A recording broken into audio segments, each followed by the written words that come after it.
다 같이 자리에서 일어나셔서 묵상기도 드리심으로 2014년 마지막 주일 예배 하나님 앞에 드리시겠습니다.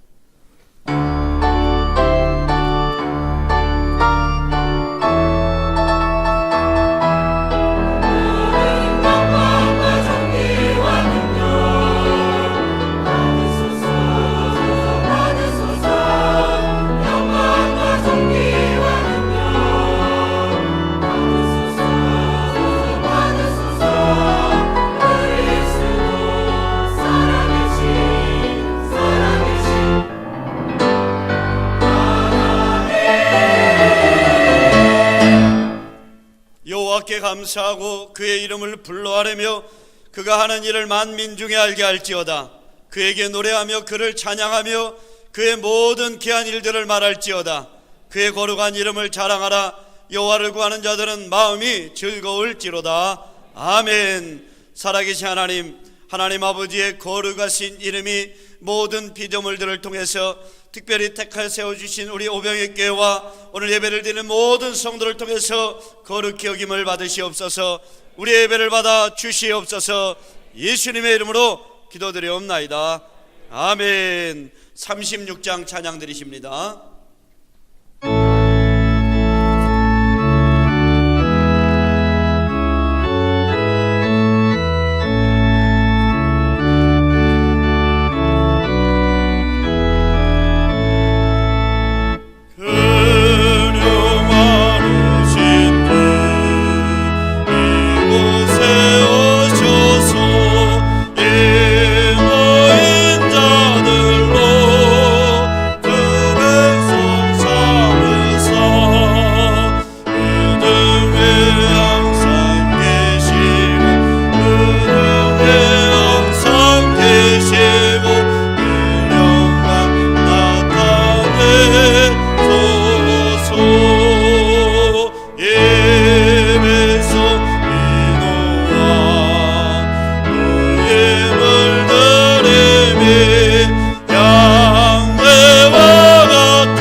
교동문 44번입니다. 교동문 44번 시편 100편의 말씀을 교독합니다. 온 땅이여 여호와께 즐거운 찬송을 부를지어다. 여호와가 우리 하나님이신 줄 너희는 알지어다.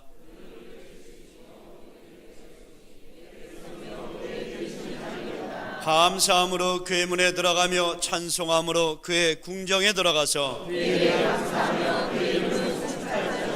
여호와는 선하시니 그의 인자심이 영원하고. 아멘. 자리에 앉으셔서 참회기도 드리십니다.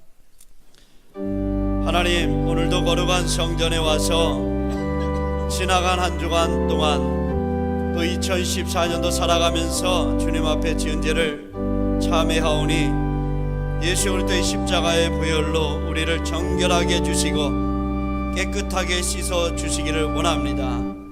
참여하는 심령에 은혜를 더 주시고 사죄 은총을 내려 주시옵소서. 지나가는 한 주간 동안도 우리는 하나님의 뜻보다는 내 생각과 내 혈기로 살았음을 이 시간에 회개합니다. 예배드리기보다는 육신을 즐겁게 하는 곳에 가기를 좋아했으며 하나님이 주신 물질을 하나님께 드리기보다는 내 삶을 위해 썼음을 이 시간에 회개합니다. 입술로 찬양하고 기도생활, 전도생활, 헌신생활, 예배생활, 충성해야 함을 알면서도 힘쓰지 못했음을 이 시간에 회개합니다. 또 목사님 목회 동역자가 되기보다는 불평하고 협조하지 못했으며 원망하기를 좋아했습니다. 믿음의 말로 살아야 함을 알면서도 하나님 믿음 없는 말, 불신의 말들, 상처 주는 말들, 악한 말 많이 하며 살았습니다. 이 시간에 회개하오니 용서해 주옵소서. 또 교회 부흥을 위해서 열심히 전도하고 기도해야 함을 알면서도 기도 생활에 험쓰지 못했음을 이 시간에 회개하오니 용서하여 주시옵소서. 예수님의 이름으로 감사하며 기도드리옵나이다. 아멘. 나는 전능하신 아버지 하나님 천지의 창조주를 믿습니다. 나는 그의 유일하신 아들 우리 주 예수 그리스도를 믿습니다. 그는 성령으로 잉태되어 동정녀 마리아에게서 나시고 본디오 빌라도에게 고난을 받아 십자가에 못 박혀 죽으시고 장사된 지 사흘 만에 죽은 자 가운데서 다시 살아나셨으며 하늘에 오르시어 전능하신 아버지 하나님 우편에 앉아 계시다가 거기로부터 살아있는 자와 죽은 자를 심판하러 오십니다. 나는 성령을 믿으며 거룩한 공교회와 성도의 교제와 죄를 용서받는 것과 몸의 부활과 영생을 믿습니다. 아멘. 79장입니다.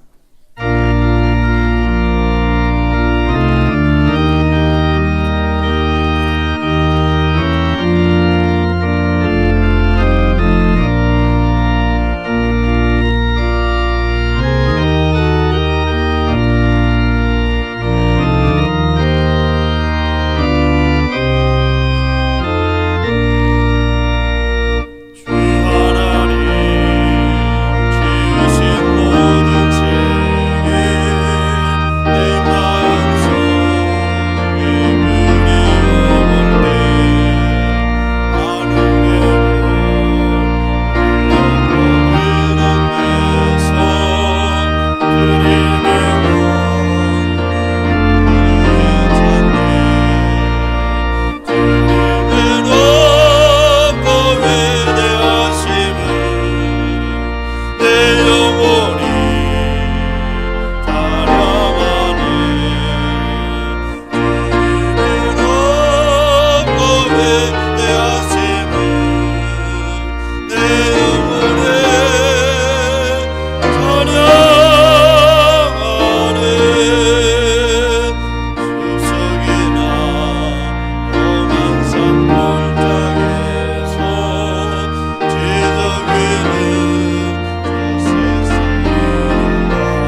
위해서 신근식 장로님 기도하시겠습니다.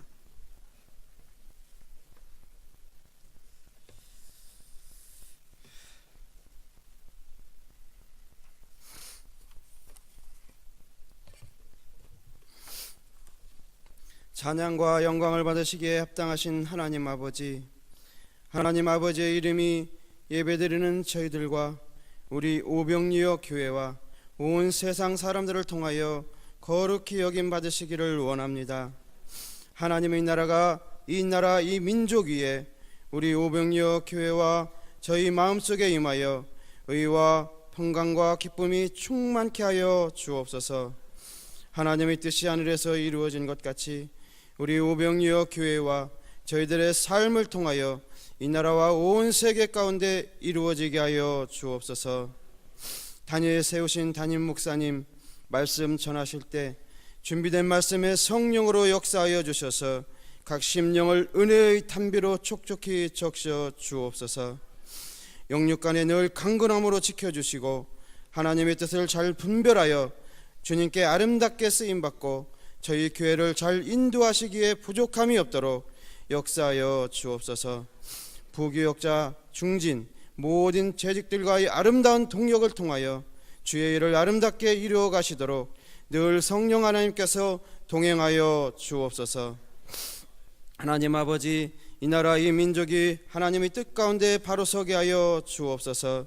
모든 우상이 사라지게 하시고 하나님 나라가 널리 확장되어 저 북녘 땅에도 복음이 널리 전파되게 하여 주옵소서. 많은 생명이 복음을 듣고 영혼이 소생되게 하여 주옵소서. 2014년 시작을 알리는 종소리가 어제이었건만 벌써 한 해의 뒤안길에 서 있습니다. 한 해 동안 저희 교회를 지켜주심과 담임 목사님과 모든 성도들을 은혜로 보호하여 주심과 안전과 평안함으로 지켜주심으로 참으로 감사를 드립니다. 모든 것이 다 하나님의 은혜요 축복하심인 줄로 믿습니다. 부족한 저희들을 사랑해 주셔서 2015년에도 여러 모양으로 직분으로 세워주심을 감사드립니다.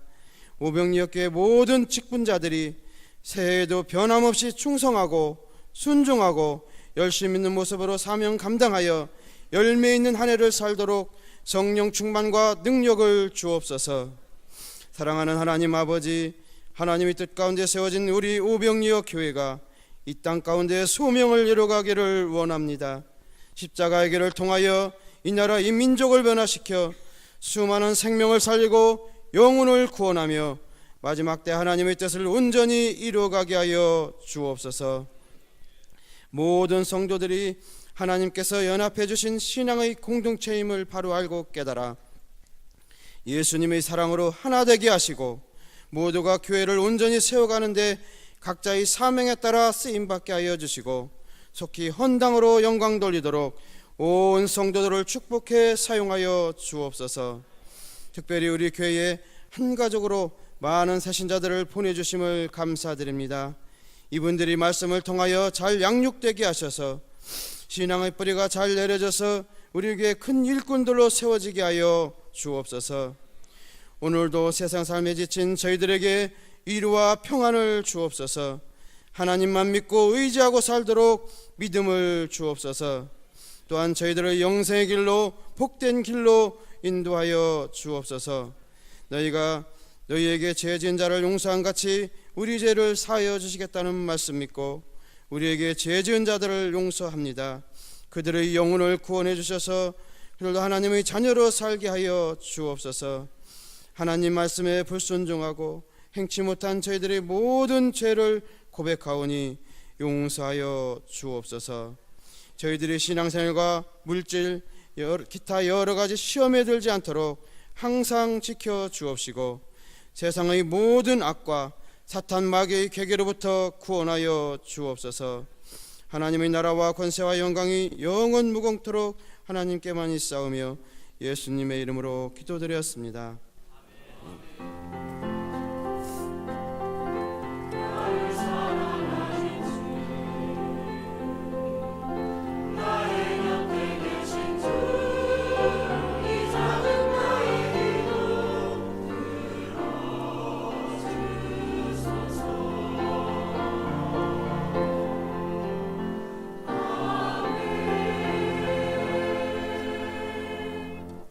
오늘 저들에게 주시는 하나님의 말씀 창세기 47장 8절과 9절의 말씀입니다.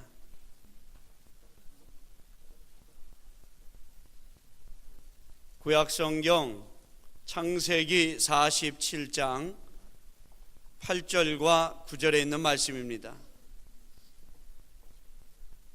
바로가 야곱에게 묻되 내 나이가 얼마냐? 야곱이 바로에게 아뢰되 내 나그네 길의 세월이 130년이니이다.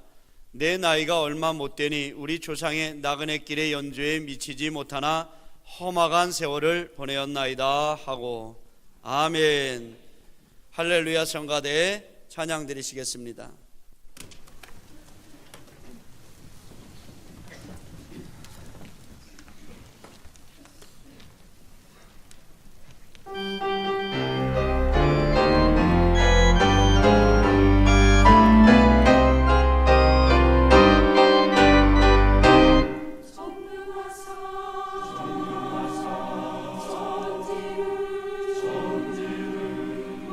만드신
같이 하나님 사랑합니다.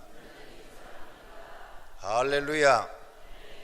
네, 성가대가 많이 발전하고 있습니다. 지난주도 아주 할렐루야송 성탄절 때 아주 참 좋았는데 오늘도 아주 참 좋았습니다. 네. 다 같이 하나님 사랑합니다. 할렐루야. 지방에 사는 어떤 여자 집사님이 있었습니다. 그녀는 서울에 대학에 다니는 딸이 있었는데 유학을 보낸 거죠. 그 딸이 돈을 헤프게 썼습니다. 어느 날 딸이 돈을 붙여달라는 문자를 보내왔습니다. 그래서 엄마가 생각 끝에 이런 문자로 대답을 했어요. 뒷마당에 있는 돈 나무에서 잎이 많이 떨어져서 이제는 없구나. 그렇게 돈이 없다는 얘기죠.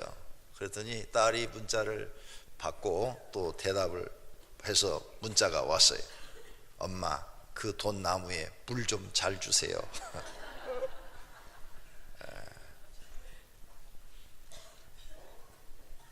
오늘이 벌써 금년 마지막 주일입니다. 1년이 너무 빨리 지나갑니다. 이것이 세월이구나 하는 생각이 듭니다. 한 해 동안 무엇했나 하는 생각해보며 뒤를 돌아다 봅니다. 오늘 본문은 인생을 뒤돌아보게 하는 말씀입니다. 야곱이 130살이 돼서 기근을 만나 애굽으로 이주를 했습니다. 애굽에 가서 요셉을 만나고 너무 기쁘고 즐겁고 행복하기도 했습니다. 왕이 초청을 해가지고 왕 앞에 가가지고 바로 왕이 몇 살이냐 하고 물었을 때 130년을 살았는데 나그네 길이었고 험악한 세월을 살았습니다. 이렇게 대답했어요. 성도님들의 생애는 어떤 길이었습니까? 행복한 세월이었습니까? 아니면 험악한 세월이었습니까? 오늘 본문의 야곱은 인생은 나그네 길이라고 말씀하고 있습니다. 야곱이 바로에게 이르되 내 나그네 길의 세월이 130년입니다. 그랬어요. 130년. 나그네 길. 그러면 야곱만 나그네 길을 살았느냐? 모세도 나그네 길을 살았답니다. 그가 아들을 낳음에 모세가 그 이름을 게르솜이라 하여 이르되 내가 타국에서 나그네가 되었음이라 하였더라. 모세도 나그네 길을 살았대. 모세만 그러냐? 이스라엘의 왕 다윗도 그런 말을 했어요. 여호와여 나의 기도를 들으시며 나의 부르짖음의 귀를 기울이소서. 내가 눈물 흘릴 때 잠잠하지 마옵소서. 나는 주와 함께 있는 나그네이며. 다윗 왕도 자기 인생이 나그네였대요. 또 시편 119편에도 나는 땅에서 나그네가 되었사오니 나그네였대요. 사랑하시는 성도님들은 어떤 인생입니까? 나그네인가요? 아닌가요? 성경에 답이 나와 있어요. 우리도 나그네 인생이랍니다. 베드로전서 2장 사랑하는 자들아 거루민과 나그네 같은 너희를 권하노니. 성도님들의 인생도 나그네 길이래요. 이제 설교 시작했는데 눈 감는 분이 계시네. 아직 기도가 안 끝났구나. 이제 빨리 기도 끝내고 눈 뜨고 저를 보세요. 설교 시간에는 설교를 들어야 됩니다. 우리 인생이 나그네랍니다. 나그네. 본 헤퍼라는 독일의 유명한 목사님이 계십니다. 그는 2차 세계대전 때 미국에서 일부러 독일로 갔어요. 히틀러가 많은 사람들을 죽이자 누군가 가서 바른 말을 해야 된다. 그래가지고 자기가 가서 일부러 전쟁터로 가가지고 히틀러한테 가서 회개하라고 그러는 거예요. 당신은 지금 살인자다. 이렇게 많은 사람들을 죽일 수가 있느냐 하면서 외쳤어요. 그러니까 히틀러가 잡아다 감옥에다 쳐넣어버렸어요. 그리고 그를 죽여버렸습니다. 그래서 유명한 목회자가 됐는데, 감옥에 가서 있다가 어느 날 갑자기 한 관수가 문을 두드리고 들어왔어요. 그는 직감적으로 내가 이것이 마지막 가는 길이구나 하는 것을 깨달았답니다. 그는 벌떡 일어나서 감박에 있던 자기의 동지들에게 이렇게 말했답니다.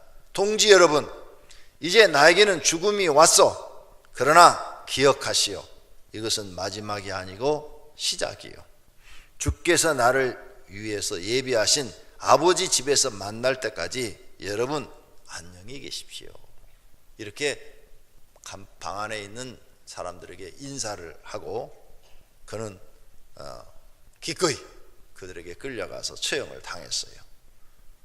그 이야기를 하고 가는 그 모습을 보니까 그에게 놀라운 평안과 기쁨이 있고, 감옥 속에 있는 사람들에게 하나님을 신뢰하는 사람으로서의 충격과 감동을 남기고 사형을 당했습니다.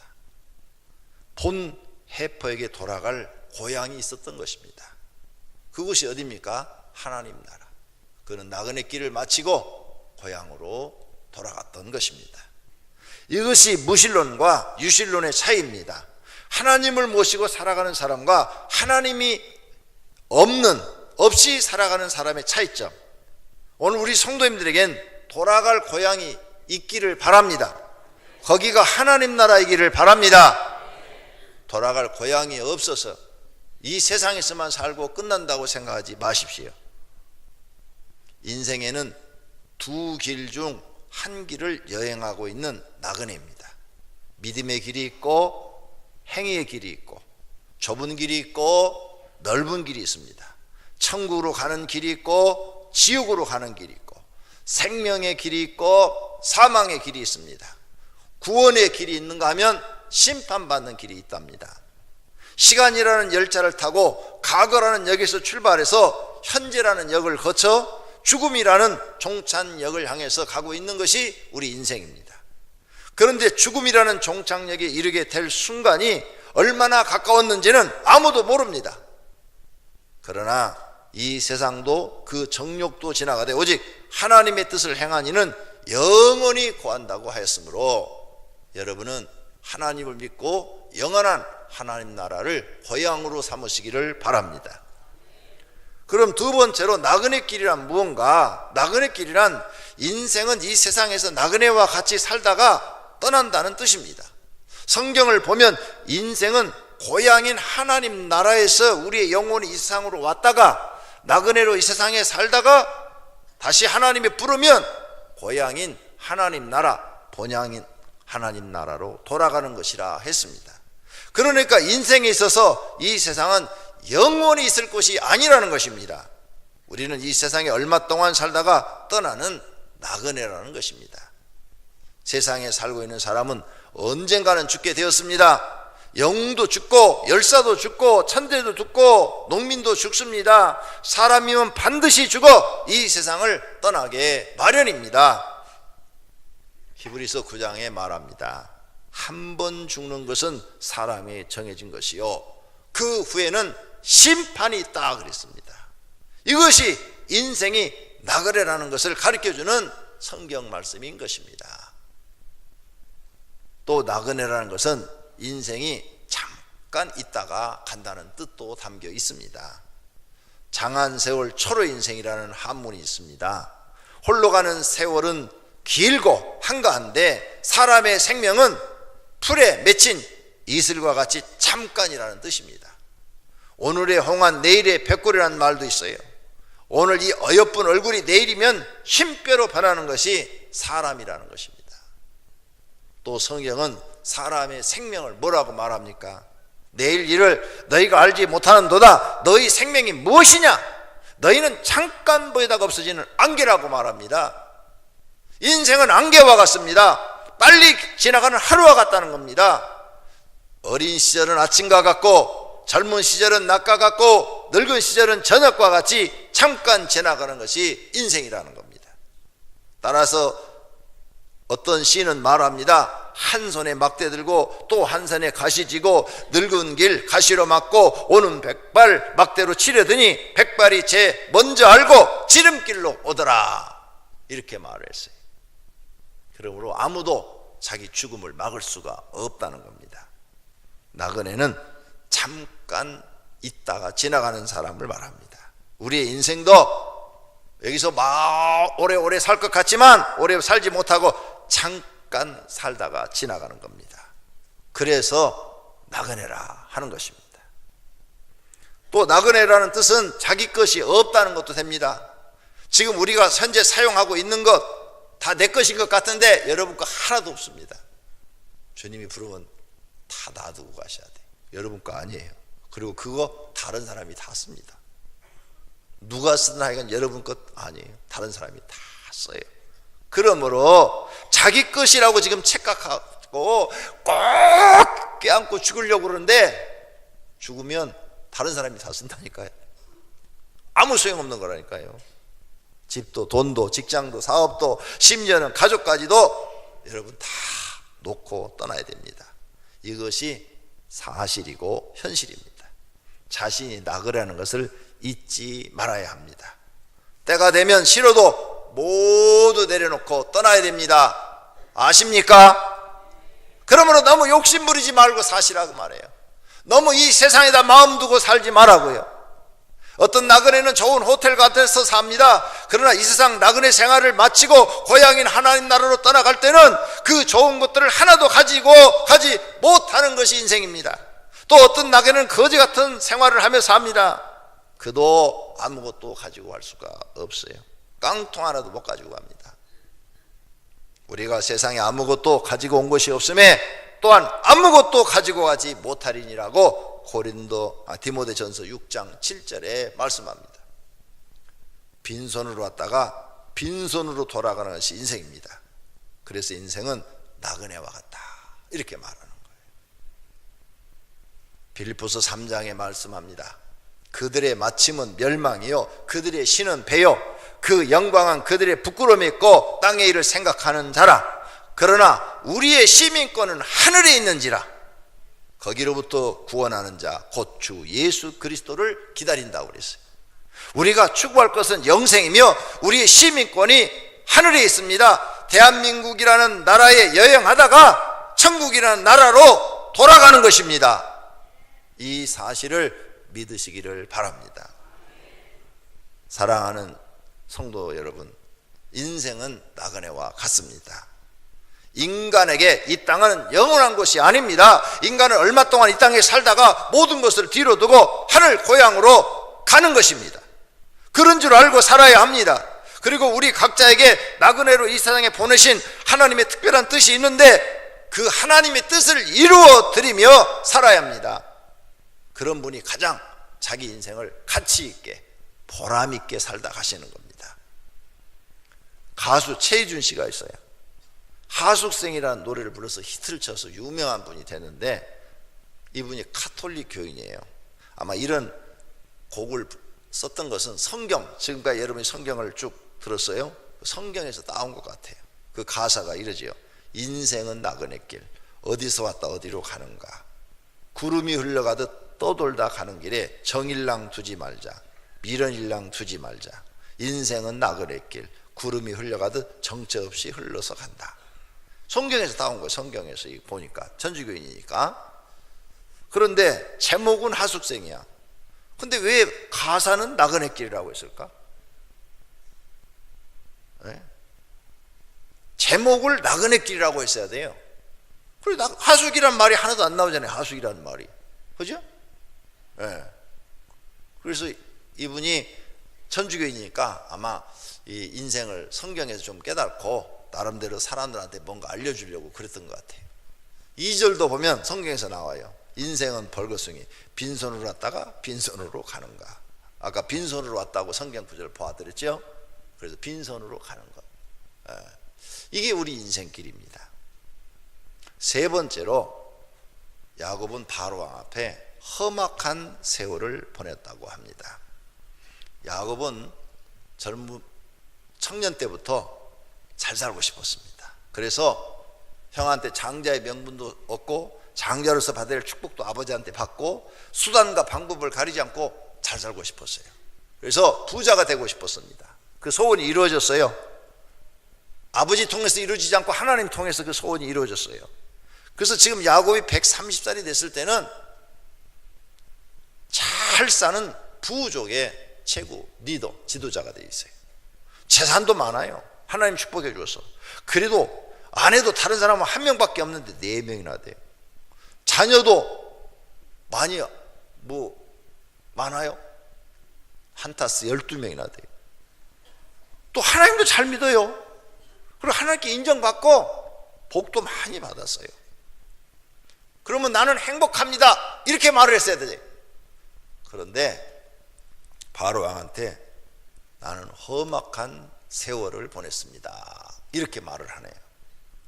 아니, 하나님께 복도 받아 잘 살고 모든 게 다른 사람보다 많어. 적은 게 아무것도 없어.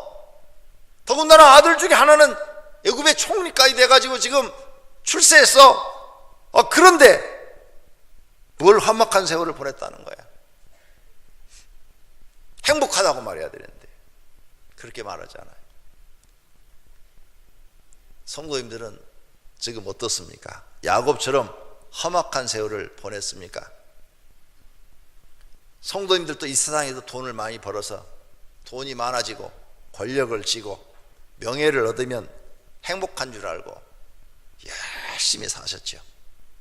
그런데 그걸 얻었습니다. 정말 행복하십니까? 아니면 지금 금년 한 해도 사시면서 험악한 세월을 보냈습니까? 잘 이해가 안 됩니까? 이제부터 잘 귀를 기울이시고 들으시면 이해가 될 겁니다. 과연 편안하고 행복한 생활을 꿈꾸고 열심히 살고 있는데 자신의 뜻대로 되던가요? 그리고 앞으로 여러분 생각처럼 돈을 수백억을 벌면 정말 여러분이 꿈꾸는 그런 행복이 올까요? 그래서 여러분은 세상에 속고 있다는 겁니다. 이 세상에서는 그런 것이 오지 않는다는 거예요. 마귀가 그렇게 살도록 절대로 그냥 두지 않습니다. 욥을 보십시오. 욥이 하나님의 축복을 받아서 많은 자녀와 함께 아주 편안하고 행복하게 사니까 그걸 보지 못해서 하나님 빼가서 허락을 받아가지고 욥의 모든 재산을 하루에 없애버리고 10자녀를 집이 무너져서 죽게 만들고 욥의 몸에 악창이 들어서 기아장으로 긁으면서 지내도록 하고 욥의 부인은 와서 하나님 엄마하고 죽으라고 그러고 도망가 버리고 친구들, 그렇게 지냈던 친구들도 와서 소옥이 없는 마음에 상처받는 얘기만 자꾸 하고 험악한 세월이 욥에게 찾아온 겁니다. 이 세상에는 영적인 세계가 있는데 마귀는요 습관이 이래요. 사람이 잘 사는 것 보면은 배가 아파서 도저히 못 봐요. 한국 사람이 사촌이 땅을 사면 배 아프다고 그랬는데 사람도 그러는데 마귀는 얼마나 그러겠어요. 그러니까 여러분이 행복하게 사는 꼴을 마귀는 못 봐요. 그래서 편안하고 행복하게 살고는 아담과 하와, 에덴동산에 살면 영생을 누리고 영원히 잘 사는데 그 꼴을 못 보고 가서 하와 꼬드기 갖고 하나님께 죄 짓게 만들고, 그래서 에덴에서 추방당하게 만들어 놓고 추방당할 때 좋아서 웃고 있는 게 마귀다 이거예요. 이 마귀를 아십니까? 여러분이 안 믿어도 마귀가 있어요. 마귀는 여러분이 잘 사는 꼴을 못 본다니까요. 그러니까 남이 잘 되면 배가 아픈 분은 그 속에 마귀가 들어있는 거예요. 근데 하나님은 반대예요. 하나님 우리 인간이 잘 살고 행복하고 편안하게 살기를 원하시는 거예요. 근데 마귀는 그 꼴을 못 보는데 여러분이 마귀의 정체를 몰라요. 눈으로 안 보이기 때문에. 그래서 성경에 나와요. 이런 영적인 세계가 있다는 것을 알아야 돼요. 어떤 사업가가 아주 지혜롭고 빈틈없고 똑똑한 분이 계시는데 자기는 70까지만 일을 하고 만 70이 되면 이제 딱 칠순잔치를 하고 사업 그만하고 벌어놓은 돈으로 편안하게 한 100살까지 살다가 죽었으면 좋겠다 이렇게 말을 했어요. 그래서 정말 70이 딱 되면 이제 평생 먹고 살 돈을 벌어놨어요. 이제 2달 남았어요. 그런데 갑자기 몸이 아프더니 죽어버렸어요. 2달 남겨놓고 자기가 죽을 줄 누가 알았어요? 그 사람이 준비한 것이 무엇이 되겠습니까? 이 세상은 자기 생각대로 안 되는 것입니다. 그래서 하나님을 믿어야 하는 겁니다. 자기 인생을 자기가 주관하지 않고 하나님께 맡기고 하나님이 인도하는 대로 사시기를 바랍니다. 이러한 삶을 깨닫고 배운 사람이 가장 지혜로운 삶을 사는 것입니다. 자신만 험악한 세월을 산 것이 아니라 다른 사람들도 험악한 세월을 살고 있습니다. 나만 험악한 세월, 나만 이러한 고통 속에서 살고 있다 착각하고 있습니다. 모든 사람이 자기의 위치에서 험악한 세상을 지금 살고 있는 것입니다. 야곱만 그렇게 산 것이 아니라 나와 성도님들도 이렇게 험악한 세상을 지금 살고 있는 것입니다. 이것을 깨달아야 사람을 이해하게 됩니다. 여러분의 가족도 험악한 세상을 살고 있어요. 남편은 남편대로 밖에 나가가지고 험악한 세상을 살고 있고, 아내는 아내대로 직장과 신앙생활 하면서, 아니면 또 어떤 분은 가정의 주부로 있으면서 그 애들과 씨름하면서 험악한 세월을 살고 있어요. 내가 이렇게 말해도 남자들이 잘 이해를 못하는 사람들이 있어요. 우리 마누라는 맨날 돈 벌어다 주면 집에서 먹고 그냥 살만 푸득푸득 찌던데. 근데 아내한테 가서 물어보세요. 여보, 금년 한 해 동안에 너무너무 사는 게 힘들어서 이 환경에서 벗어나고 싶은, 이 환경에서 벗어나고 싶은 적이 있었어 없었어 물어보세요. 여기 앉아 계신 분들이 아마 금년 한 해를 보내시면서 너무너무 사는 게 힘들어서 신경 쓰고 막 무슨 일을 결정하고 그 일을 해나가는 것들이 어려워서 도망가 버리고 싶은 적이 다 있었을 거예요. 그 환경에서 다 벗어나고 싶은 적이 여기 여자분들도 있고 남자분들도 있고 다 있었을 거예요. 그렇게 모든 사람이 험악한 세상을 살고 있는 것입니다. 여러분도 그렇지만 여러분 이웃도 험악한 세상을 살고 있어요. 그러니 서로 이해하고 용서하고 사랑하며 살아야 합니다. 그래서 서로 도우며 살아야 하는 것입니다. 그러므로 예수님이 오셔서 우리에게 새 계명을 주신 것입니다. 새 계명을 너희에게 주노니 서로 사랑하라. 내가 너희를 사랑한 것 같이 너희도 서로 사랑하라. 서로 도와줘라, 이 말이에요. 성도님들의 부모는 부모대로 또 힘들게 한 해를 살았고, 또 자식은 자식대로 얼마나 힘들게 사는지 몰라요. 여러분 자녀들 부모가 돈 주어서 학교 보내니까 편한 것 같죠? 한번 하루 생활을 자세히 봐요. 중학생만 딱 돼도 학교 갔다 늦게 오지요. 늦게 오면 또 학원 한 두어 개 보내죠. 또 뭐 피아노 학원 보내죠. 뭐 보내죠. 애가요 녹초가 돼요. 갔다 오면 또 숙제해야죠. 그리고 잠자면 아침에 눈 뜨자마자 또 학교 가야죠. 애들도 굉장히 험악한 세상을 살고 있어요. 자유가 없어요. 고등학생 되면 이제 잠도 제대로 못 자. 고등학생이 잠을 제대로 자면은 그건 대학 못 가는 거야. 얼마나 애들도 힘든 세상을 사는지 몰라요.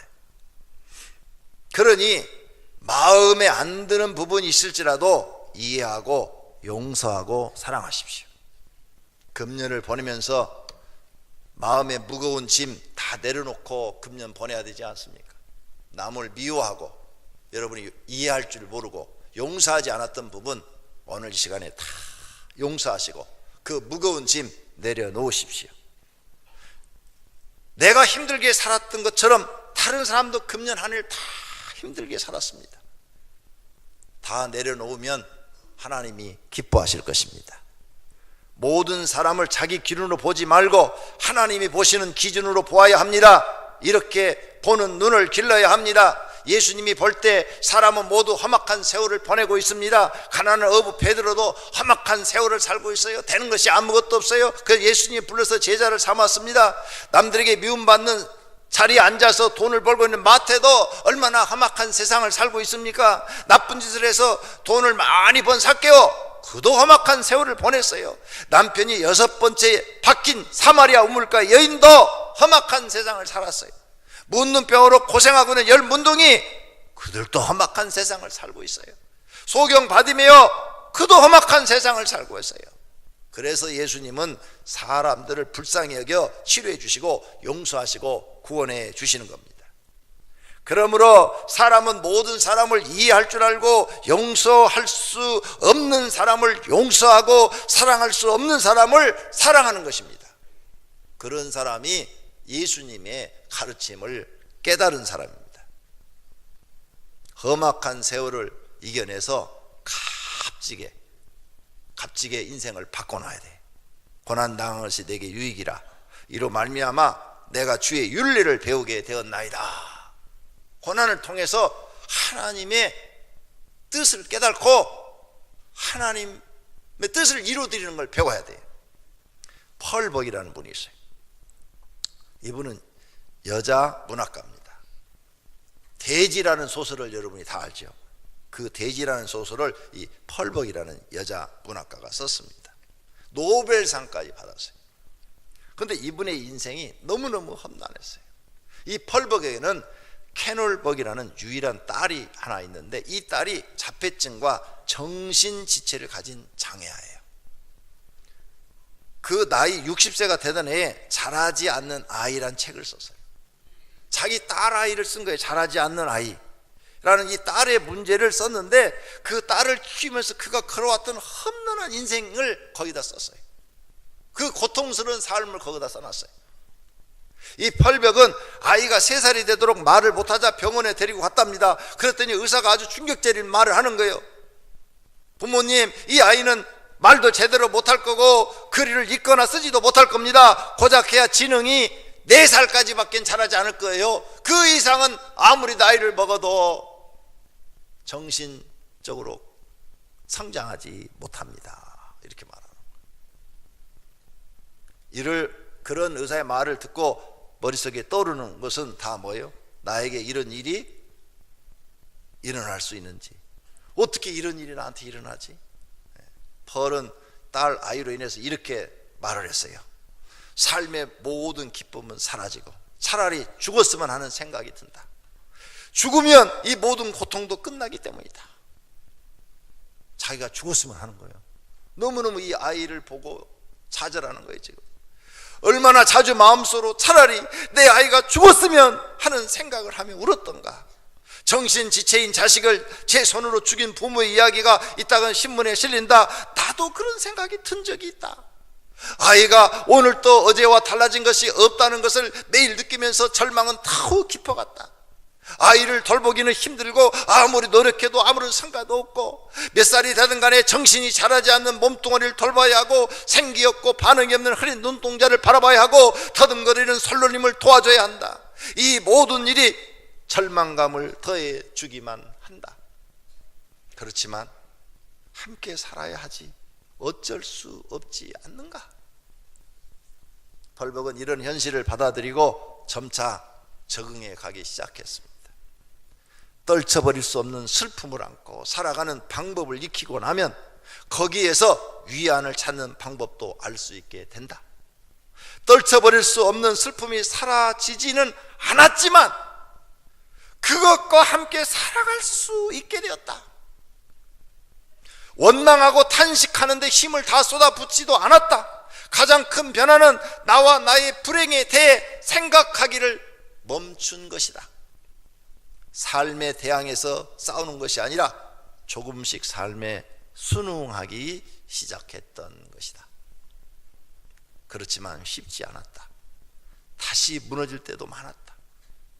다른 아이들이 정상적으로 자라고 행동하는 모습만 보아도 어째서 우리 애는 하고 절망할 때가 많았습니다. 그때 펄벅 여사는 나는 주저앉아 있지 않는 법을 배웠다. 나는 다시 일어나서 이렇게 말하고 했다. 이것이 내 삶이니 어떻게든 살아야 해 하며 다시 일어섰다고 합니다. 펄벅은 아이를 위해 최선의 길을 모색했습니다. 아이를 고치기 위해서 중국에도 가보고 미국에도 가보고 백방으로 노력을 했답니다. 그렇게 해도 안 되니까 이제 아이에게 가장 잘 맞는 시설과 환경을 찾아주려고 했습니다. 그랬더니 경제적인 게 필요했던 거예요. 아이를 이렇게 가장 잘 맞는 시설과 환경에서 살도록 해주려면 뒤를 대줄 수 있는 경제력이 있어야 되는구나. 그래가지고 글을 쓰기 시작했어요. 그래서 대지라는 책을 썼고 세계적 베스트셀러가 돼가지고 수많은 돈을 벌게 됐고, 그것 때문에 자기는 노벨 문학상까지 받는 복을 받게 됐다는 거죠. 후에 이 펄벅 여사가 이렇게 말합니다. 나는 딸 아이를 키우면서 배운 것이 많았다. 나는 아이에게 배운 것이 정말 많다. 무엇보다도 인내를 배웠다. 인내를 배웠다. 이렇게 슬픈 여정을 거쳐서 나는 인간의 정신에 대한 경외심과 존중도 배웠다.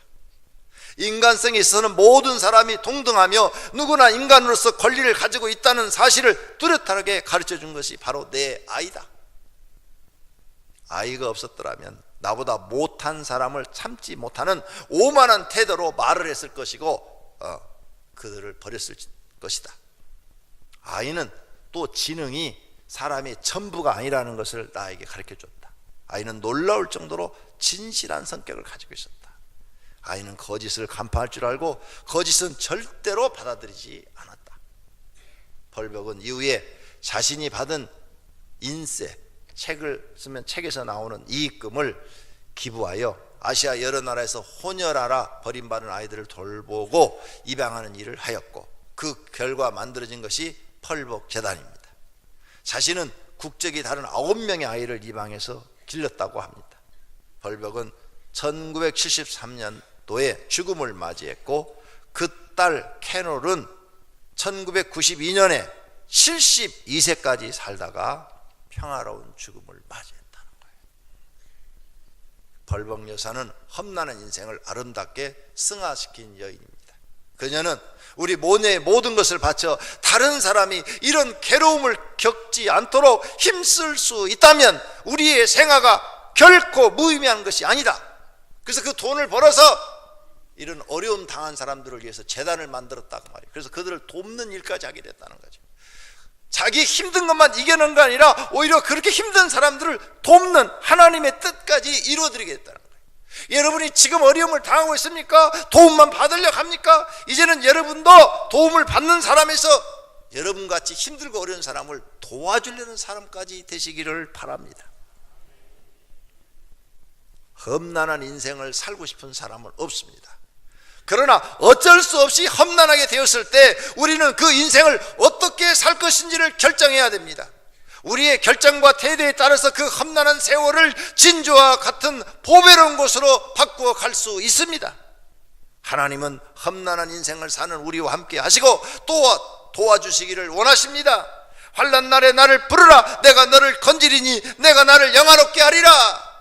이런 말씀을 믿고 하나님께 도움을 청하십시오. 욥은 우리에게 이렇게 말합니다. 그러나 내가 가는 길을 그가 아시나니 그가 나를 단련하신 후에는 내가 순금같이 되어 나오리라. 모든 시련을 당하는 사람들에게 주시는 소망과 위로의 말씀입니다. 험난한 세월을 통해서 우리는 단련을 시킵니다. 인생을 단련시키고 마음을 단련시켜서 하나님 앞에 순금처럼 정금처럼 빚어 나아가는 것입니다. 하나님은 세월의 험난함을 통해서 인생을 가르치고 계십니다. 결론으로 우리 인생은 험악합니다. 앞으로도 절대 여러분 인생, 남은 인생이 편안하다고 생각하고 있으면 큰 착각입니다. 이 험악한 인생을 어떻게 살아갈 것인가? 험악한 세월 앞에 모질고 더 험악한 사람이 될 것인가? 아니면 진주 조개처럼 조개 안에 들어오는 이물질을 막 감싸서 그것을 보석으로 바꾸어 나가는 아름다운 자기 인생을 만들어 나갈 것인가? 자신의 인생을 자신이 결정해야 됩니다. 사울왕처럼 감정적으로 살 것인가? 다윗왕처럼 믿음으로 살 것인가? 야곱의 경우는 어떠했습니까? 130년의 인생은 험난했지만 그는 그 험난함을 승화시켜 자기도 복된 사람으로 만들었을 뿐 아니라 또 다른 사람을 복받게 하는 사람이 되었습니다. 야곱과 같은 길을 가시기를 바랍니다. 또 한 해를 마무리하면서 뒤를 돌아보시기를 바랍니다. 나그네 길과 험악한 한 해를 보면서 힘들어도 인내하며 자기에게 주어진 사명을 짊어지고 앞으로 전진하는 분들이 되시기를 축원합니다. 야곱과 같이 험악한 일들을 성화시켜 나가는 분들이 되시기를 예수님의 이름으로 축원합니다. 오늘 말씀을 생각하며 다 같이 통성으로 하나님, 나그네 길과 같은 세상, 험악한 세상을 야곱처럼 나도 하나님의 도움으로 견뎌내고 이겨내고 나도 하나님께 복을 받고 다른 사람에게도 복을 받게 하는 사람이 되게 해달라고 기도하십시다. 하나님 아버지, 오늘 말씀을 통해서 한 해를 보내면서 우리가 험악한 일들을 많이 겪었습니다. 오늘 말씀처럼 우리 인생길은 나그네 길이요 험악한 세월입니다. 앞으로 남은 생에도 나그네 길을 갈 것이고 험악한 세상을 살아갈 것입니다. 도망가는 것이 아니라 이제 주어진 운명을 받아들이고 거기에 순응하면서 그 안에서 하나님의 도움을 받아 이겨내고 인내하고 그리고 그 일을 감당하면서 하나님 뜻을 이루어드려서 우리도 잘되고 또 우리처럼 험악한 세상을 살아가는 사람들을 도와줄 수 있는 사람들이 되기를 원합니다. 오늘 말씀을 듣고 살아가는 귀한 하나님의 자녀들 마음속에 결심을 하게 하시고 이 험악한 세상을 살아갈 수 있도록 힘과 용기를 주시옵소서. 예수님의 이름으로 기도드립니다. 아멘. 찬송 342장 들으시겠습니다.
를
하나님께 예배를 드리며 하나님 우리 주신 여러 가지 물질을 우리를 위해서 사용하고 또 하나님께 드려야 될 것을 구분하여 하나님께 드립니다. 주일원금 11조, 감사, 선교, 건축, 여러 가지 소원을 드리는 예물 우리 하나님 각각 다 받으신 줄로 믿습니다. 하늘의 창고에 쌓으시고 성경 언약한 복을 주셔서 하나님의 자녀들이 땅에서 물질로 걱정하지 않도록 복을 주시옵소서. 예수님의 이름으로 기도드립니다. 아멘. 이번 달 암송구절 한 목소리를 읽겠습니다. 너희는 그 은혜에 의하여 믿음으로 말미암아 구원을 받았으니 이것은 너희에게서 난 것이 아니요 하나님의 선물이라. 에베소서 2장 8절 말씀. 아멘. 다 같이 자리에서 일어나셔서 주기도문송 드리십니다.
하나님을 사랑하는 마음으로 예배에 참여하여 하나님을 경배한 모든 권속들과 그 가정에 있는 식구들과 다니는 직장과 경영하는 사업장 위에 이제부터 영원토록 우리 주 예수 그리스도의 은혜와 하나님 아버지의 사랑하심과 성령님의 교통하심과 복주심이 있을지어다. 아멘.